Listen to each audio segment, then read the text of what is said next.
Good morning students. आपके subject IC में जो ऑब्जेक्टिव क्वेश्चंस की सीरीज चल रही है और जैसे कि हम अभी फर्स्ट चैप्टर से आपके जितने भी क्वेश्चंस थे कवर करा रहे हैं ऑब्जेक्टिव में, तो आप इन सारे ऑब्जेक्टिव क्वेश्चंस को एक जगह पे अच्छे से नोट करते जाइए और प्लस जो भी क्वेश्चन वाइज मिल रहा है उन सारे क्वेश्चन के जो भी टॉपिक्स हैं है ना, उन टॉपिक्स को थोड़ा सा अच्छे से पढ़ के उसका शॉर्टकट में आप क्या करें, एक साइड में करके नोट्स ज़रूर बना लें। ठीक है, तो जैसे कि लास्ट क्लास में हमने कुछ क्वेश्चंस करे थे जो कि जैसे कि हमने ज़्यादातर देखिए, जो फर्स्ट चैप्टर है इसमें एक एचसीआर है ना, डायक है और ट्रायक है और यूजेटी है। ठीक, ये जो आपकी इम्पॉर्टेंट डिवाइसेस थी जिनके बारे में हमने डिटेल में पढ़ा था, इनकी वर्किंग से लेकर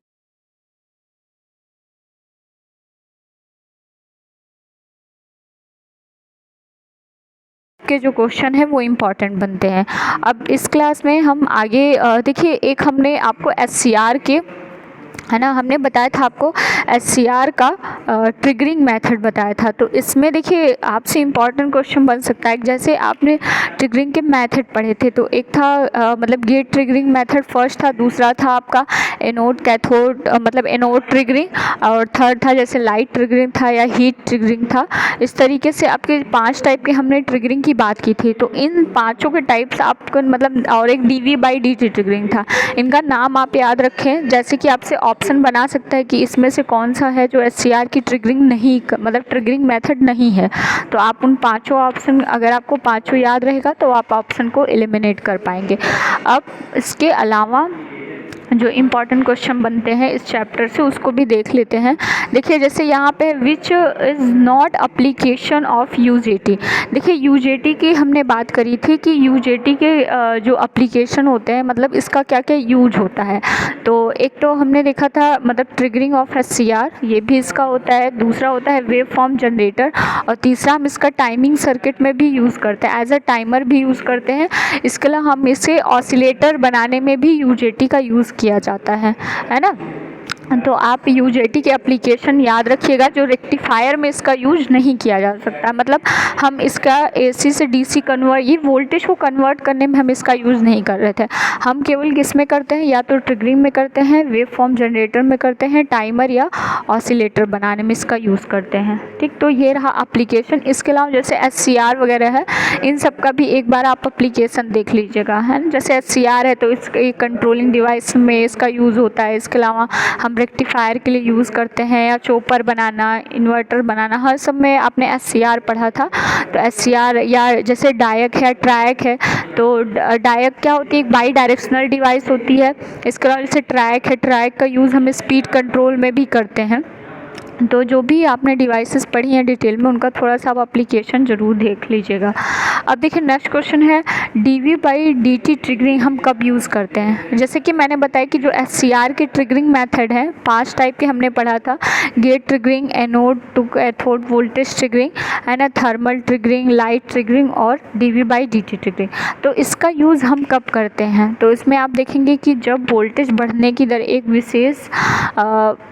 एक विशेष मान से अधिक हो, और ऑप्शन बी है जब वोल्टेज बढ़ने की दर एक विशेष मान से कम हो, या दोनों या नन। अब देखिए, अगर हम इसके ऑप्शन की बात करें तो जो डीवी/डीटी ट्रिगरिंग है हम इसको बहुत ही हाई वोल्टेज पे यूज़ करते हैं, है ना, कि जब आपका जो वोल्टेज है वो एक रेटेड वोल्टेज से ज़्यादा हो जाता है, तब हम डीवी/डीटी मेथड का यूज़ करते हैं। तो इसका जो सही ऑप्शन है ए है। इसको आप याद रखिएगा कि हम डीवी/डीटी ट्रिगरिंग तभी करते हैं जब जो अप्लाइड वोल्टेज का मान है ये एक रेटेड वोल्टेज से ज़्यादा हो जाता है। अब नेक्स्ट क्वेश्चन हम देखते हैं, series configuration of thyristor use for. Series आपको मैंने 2 तरीके से कॉन्फ़िगरेशन पढ़ाया था, एक सीरीज और एक पैरेलल कॉन्फ़िगरेशन, जिसमें हमने देखा था यूज़ कि हम सीरीज को जैसे कि क्या था सीरीज कॉन्फ़िगरेशन में, ये मान लीजिए आपका एचसीआर है, तो यहाँ पे हम एचसीआर को क्या करते थे, सीरीज में हमने जोड़ दिया था इस तरीके से, है ना। ऐसे 3 एचसीआर को अगर आप वहाँ वीडियो लेक्चर में भी जाकर देखेंगे, इस तरीके से हमने किया था। और हमने कहा था कि जो सीरीज होता है, सीरीज में करंट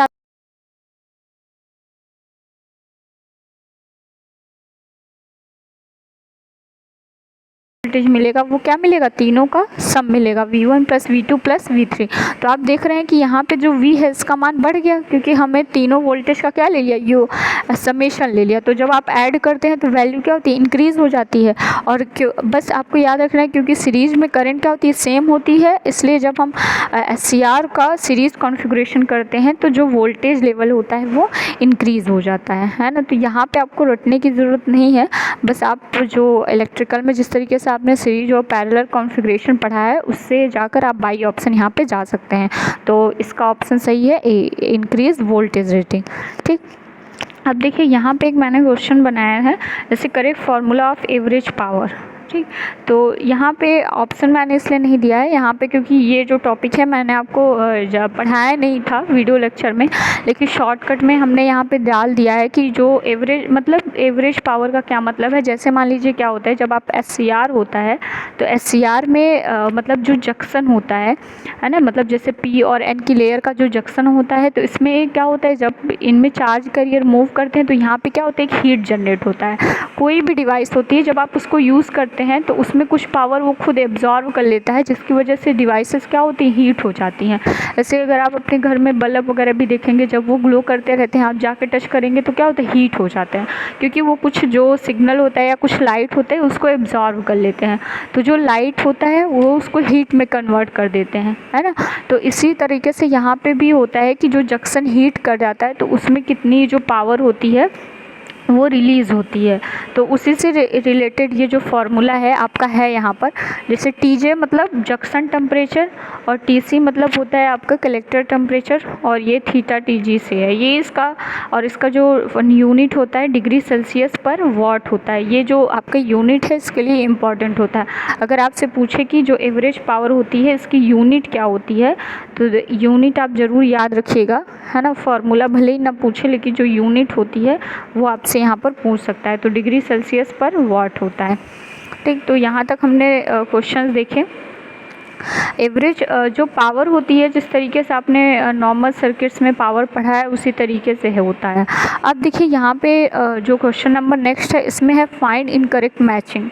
ठीक, तो देखिए ये जो टॉपिक है इसको हमने वीडियो लेक्चर्स में नहीं कवर किया था, इसीलिए मैंने यहाँ पे क्वेश्चन को डाल दिया है ताकि आपको यहाँ पे इसका जो आंसर है उसके थ्रू आपको ये जो टॉपिक है उसको भी समझा दिया जाए, है ना। अगर हम बात करें कि जो आप देख रहे हैं लीड माउंटिंग हीट सिंक, तो सबसे पहले हमें जानना है कि जो हीट सिंक होता क्या है। देखिए जैसे भी हमने बात की कि जब भी आप किसी डिवाइस को यूज़ करते हैं, चाहे मान लीजिए आप डायोड ही यूज़ कर रहे हैं या फिर आप SCR यूज़ करते हैं, तो इन सब में क्या होता है, एक टाइम के बाद हीट जनरेट होने लगता है। और आपको पता है कि अगर जो डिवाइस है वो लगातार हीट को एब्जॉर्ब कर रही है तो एक टाइम पे जो आपकी डिवाइस होती है वो जल सकती है ना। तो इसीलिए उस हीट को एब्जॉर्ब करने के लिए हम हीट सिंक का यूज़ करते हैं। हीट सिंक का मतलब होता है, अगर हिंदी में बात करें तो सोखना, है ना। और किसको, जो हीट है, तो ये क्या करता है, मतलब एक तरीके से जो आपकी डिवाइस होती है उसको कूलिंग प्रोवाइड करता है। मतलब जब भी आपके डिवाइस का टेम्परेचर बढ़ जाता है और जब डिवाइस क्या होती है, हीट होने लगती है, तो जो हीट सिंक होता है उसको क्या करता है, कूलिंग प्रोवाइड करता है। और जैसे अगर आप ट्रांजिस्टर की बात करते हैं तो ट्रांजिस्टर में आपको पता है 3 होते हैं, एमीटर, बेस और कलेक्टर। तो ये जो कलेक्टर होता है ये क्या करता है, जो भी चार्ज कैरियर होता है इसको कलेक्ट करता है। तो ये यहाँ पे कलेक्टर में हीट बहुत ज़्यादा डेवलप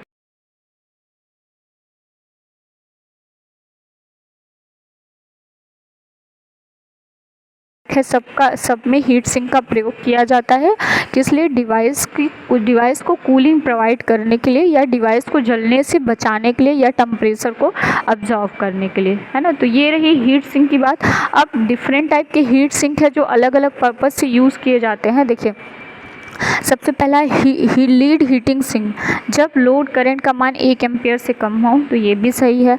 स्टड माउंटिंग हीट, जब लोड करंट का मान 1 एम्पियर से अधिक हो, ये भी सही है। और बेल्ट माउंटिंग, ये स्मॉल या मीडियम रेटिंग वाले थायरिस्टर के लिए यूज़ होता है।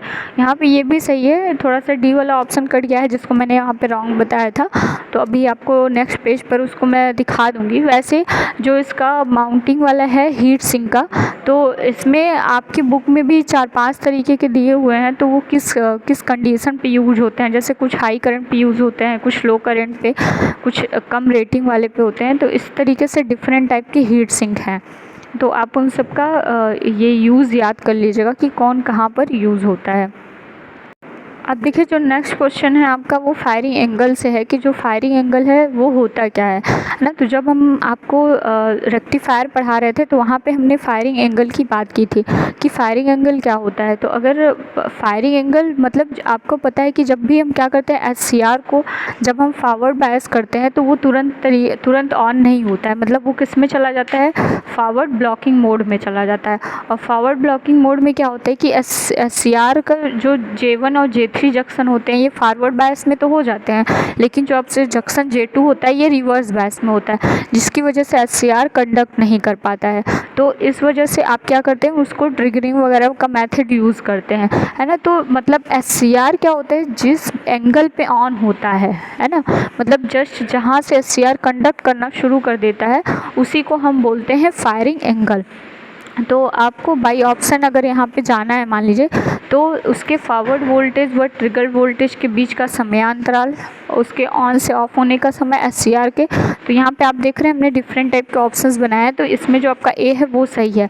मतलब आप फॉरवर्ड बायस तो SCR हो जाता है जैसे ही आप मतलब ऑन करते हैं, लेकिन वो पूरी तरीके से कंडक्ट नहीं करता जब तक कि आप उसको ट्रिगरिंग नहीं करते हैं, मतलब जो जंक्शन J2 है वो भी फॉरवर्ड बायस में नहीं होता है। तो यहाँ पे आपने देखा। उसके बाद हम नेक्स्ट क्वेश्चन में आते हैं, जैसे ये है कि ये मतलब ये जो सर्किट है क्या रिप्रेजेंट कर रहा है। 3 फेज़ वेव कंट्रोल ब्रिज, तो ये हो नहीं सकता है ना, ब्रिज नहीं, यहाँ पे रेक्टिफायर होना चाहिए, सॉरी आप लिख लीजिएगा। तो आप देख रहे हैं कि 3 फेज़ तो नहीं है क्योंकि यहाँ पे हमने सिंगल फेज सप्लाई दी है, तो ये वाला ऑप्शन तो आपका वैसे भी गलत हो गया, है ना। अब अगर हम नेक्स्ट ऑप्शन पे जाए, single wave half control rectifier, तो यहाँ पे आप देख रहे हैं हमने सिंगल ब्रिज दिया हुआ है और आप देख रहे हैं कि हमने यहाँ पे SCR लगाया। तो जैसे ही आप यहाँ से AC सप्लाई देंगे तो पॉजिटिव हाफ साइकिल में जो SCR है वो क्या हो जाएगा, ऑन हो जाएगा, और SCR क्या करेगा, उसको AC को DC में कन्वर्ट कर देगा। और रेक्टिफायर की वर्किंग भी क्या होती है ना, AC को DC में कन्वर्ट करने की। तो यहाँ पे आपका B ऑप्शन सही हो गया। अब देखिए नेक्स्ट, इसीलिए मैंने यहाँ पे क्वेश्चन बना दिया कि रेक्टिफायर क्या करता है। तो रेक्टिफायर जो होता है ये क्या करता है, AC को DC में कन्वर्ट करता है, ठीक। तो यहाँ पे देखिए हमने आपको डिफरेंट टाइप के SCR पढ़ाए थे इस चैप्टर में, मतलब जैसे कि सिंगल जो हाफ वेव रेक्टिफायर